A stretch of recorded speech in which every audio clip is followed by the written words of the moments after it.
നമ്മൾ ജീവിതത്തിൽ സക്സസ് ആയ ആളുകളുടെ സ്റ്റോറികൾ അതുപോലെ തന്നെ ഇൻ്റർവ്യൂകളൊക്കെ ശ്രദ്ധിക്കാറില്ലേ? അത്തരം ഇൻ്റർവ്യൂകളിലൊക്കെ അവരൊക്കെ പറയാറുള്ളൊരു കാര്യം എന്ന് വെച്ചാൽ അവർ നേരിടേണ്ടി വന്ന എക്സ്പീരിയൻസ്, അവരുടെ അനുഭവങ്ങൾ, അതല്ലെങ്കിൽ അവർക്ക് നേരിടേണ്ടി വന്ന സ്ട്രഗിൾ, അതുപോലെ പ്രതിസന്ധികൾ, അങ്ങനെയുള്ള ഒരുപാട് കഥകൾ അവർ പറയും. ചിലപ്പോൾ അവർ പട്ടിണി കിടന്ന കാര്യങ്ങളൊക്കെ പറയാറുണ്ട്.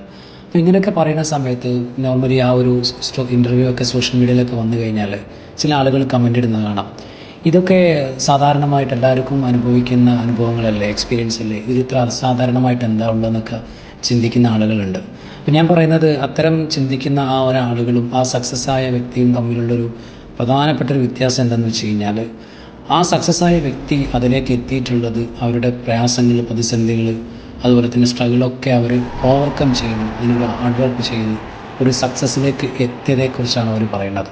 അപ്പോൾ നമ്മുടെ ലൈഫിൽ ഇത്തരം പ്രതിസന്ധികളും പ്രയാസങ്ങളൊക്കെ വരുമ്പം അതിനെ നേരിടാനുള്ള ഒരു പവർ നമ്മൾ ഉണ്ടാക്കിയെടുക്കുക. ഇത്തരം പ്രതിസന്ധികളൊക്കെ നമ്മുടെ ലൈഫിൽ വരുന്ന സമയത്ത് ഈ പ്രതിസന്ധികളെയൊക്കെ ഒരു പുഞ്ചിരിയോടെ നേരിടുക, അതുപോലെ തന്നെ അതിനെ ഓവർകം ചെയ്യാൻ വേണ്ടിയുള്ള ഹാർഡ് വർക്ക് നമ്മൾ നിരന്തരം നടത്തിക്കൊണ്ടിരിക്കുക. ഇങ്ങനെയൊക്കെ നടത്തി കഴിയുമ്പോൾ സ്വാഭാവികമായും അത്തരം സക്സസ് ആയ ആളുകളെ പോലെ നമുക്കും ജീവിതത്തിൽ എന്ത് ചെയ്യാം, സക്സസ്സിലേക്ക് എത്താൻ പറ്റും എന്നുള്ളതാണ്.